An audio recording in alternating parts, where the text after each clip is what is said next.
महायुति में शुरू हुई मचमच चुनाव के सारे चरण खत्म होते ही शिंदे गुट में हो रहे आरोप प्रत्यारोप। महाराष्ट्र में लोकसभा चुनाव के सारे चरण खत्म होते ही महायुति में मचमच शुरू हो गई है। महायुति में शामिल मुख्यमंत्री एकनाथ शिंदे के नेतृत्व वाली शिवसेना से इसकी शुरुआत हुई है। एक तरफ तो शिंदे की पार्टी के नेता अपने ही नेता के खिलाफ आरोप लगा रहे हैं, वहीं महायुति में शामिल अजित पवार के नेतृत्व वाली एनसीपी पर भी चुनाव में मदद न करने का आरोप लग रहा है। इस मचमच में बीजेपी नेता की भी एंट्री हो गई है, जिन्होंने शिंदे शिवसेना के नेता पर गंभीर आरोप लगाए हैं। हालांकि मुख्यमंत्री शिंदे की अब तक इस पर कोई प्रतिक्रिया नहीं आई है, लेकिन अजीत ने अपने विधायकों की बैठक बुलाई है, जिसमें लोकसभा चुनाव के दौरान की स्थिति का आकलन किया जाएगा। कीर्तिकर बनाम शिंदे। मुख्यमंत्री शिंदे की पार्टी के नेता और उत्तर पश्चिम मुंबई से सांसद गजानन कीर्तिकर इन दिनों अपनी पार्टी के नेताओं के निशाने पर हैं। शिवसेना के उपनेता और पूर्व विधायक शिशिर शिंदे ने मुख्यमंत्री को पत्र लिखकर गजानन पर पार्टी विरोधी होने का आरोप लगाते हुए उन्हें पार्टी से निकालने की मांग की है। शिशिर ने पत्र में लिखा कि पूर्व सांसद गजानन और उनकी पत्नी ने राज्य में 5वें चरण के मतदान के दिन पार्टी विरोधी बयान देकर विपक्षी उद्धव ठाकरे गुट का पक्ष लिया। उन्होंने शिंदे से अनुरोध किया है कि पार्टी का जो नेता मातोश्री के सामने जो नतमस्तक है, उसे पार्टी से बाहर का रास्ता दिखाया जाए। उन्होंने कहा कि गजानन के बेटे अमोल कीर्तिकर को ठाकरे गुट ने उत्तर पश्चिम मुंबई लोकसभा क्षेत्र से मैदान में उतारा है। अमोल अपने पिता गजानन के ऑफिस का इस्तेमाल कर रहे हैं। शिशिर ने आरोप लगाया है कि गजानन सीएम शिंदे के साथ हैं, लेकिन उनके MPLAD फंड का इस्तेमाल अमोल ने अपने क्षेत्र में विकास कार्यों के लिए किया।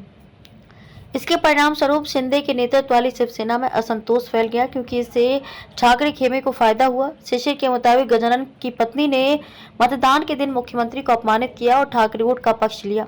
विवाद में बीजेपी नेता की एंट्री। शिंदे की पार्टी के नेता के गजानन पर लगाए इन आरोपों के बीच बीजेपी नेता प्रवीण दरेकर ने भी उनके खिलाफ बयान देकर विरोध को हवा दी है। दरेकर ने आरोप लगाया है गजानन मुंबई उत्तर पश्चिम लोकसभा सीट से खुद चुनाव लड़ने के लिए शिंदे की शिवसेना से टिकट पाना चाह रहे थे। उनकी योजना अंतिम क्षण में अपनी उम्मीदवारी वापस लेकर बैठे और शिवसेना ठाकरे गुट के उम्मीदवार अमोल को निर्विरोध चुनकर लाने की थी। गजानन कीर्तिकर ने दी सफाई। इस विवाद के बाद गजानन ने कहा कि मैंने पार्टी विरोधी कोई भी काम नहीं किया है। मैं मुख्यमंत्री एकनाथ शिंदे से मिलकर उनके समक्ष सारी बात रखूंगा। मेरे बेटे अमोल के सामने मेरी पार्टी से चुनाव लड़ रहे रविंद्र वाइकर चुनाव जीते या हारे, उसमें मेरा कोई दोष नहीं है। कई सीटों पर शिवसेना के उम्मीदवार चुनाव लड़ रहे हैं, उनमें से कई सीटों पर हमारे उम्मीदवार जीतेंगे, कई सीटों पर हारेंगे। फिर उन सीटों पर किसे दोष दोगे? किसी की जीत या हार के लिए कोई एक व्यक्ति कभी जिम्मेदार नहीं होता। राजनीतिक स्थिति के अनुसार जनता फैसला लेती है।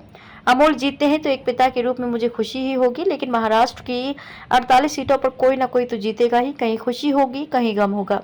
बाढ़ने का बाढ़ अजीत की पार्टी पर। वहीं पुणे जिले की मावल सीट से शिंदे सेना के उम्मीदवार श्रीरंग बाढ़ने ने आरोप लगाया है कि उनके क्षेत्र में अजीत पवार के नेतृत्व वाली एनसीपी के कुछ कार्यकर्ताओं ने उनके लिए काम नहीं किया है। बाढ़ने ने कहा कि काम न करने वाले एनसीपी के स्थानीय नेताओं के नाम की सूची उन्होंने अजीत को दी है। अगर एनसीपी के नेता उनके लिए काम करते हैं तो वह शिवसेना उद्धव गुट के उम्मीदवार की जमानत जब्त करा देते हैं। इसका जवाब देते हुए अजीत की एनसीपी के विधायक सुनील शेलके ने कहा कि अपना अपयश छिपाने के लिए एनसीपी कार्यकर्ताओं पर खप्पर फोड़ने का काम श्रीरंग ना करें। उन्हें ये स्वीकार करना होगा कि मतदाताओं में उनके खिलाफ नाराजगी थी।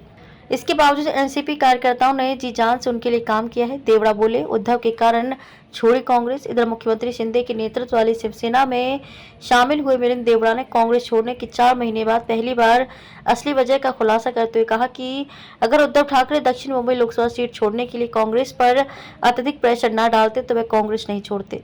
जब इंडिया अलायंस और महाविकास अघाड़ी में दक्षिण मुंबई सीट कांग्रेस ने उद्धव गुट के लिए छोड़ दी तो उन्होंने कांग्रेस को नमस्ते बोल दिया। देवड़ा ने कहा कि कांग्रेस अब उनके लिए भूतकाल है। वह शिंदे के नेतृत्व वाली शिवसेना में खुश हैं। शिंदे ने उन्हें राज्यसभा भेजकर सांसद बनाया है।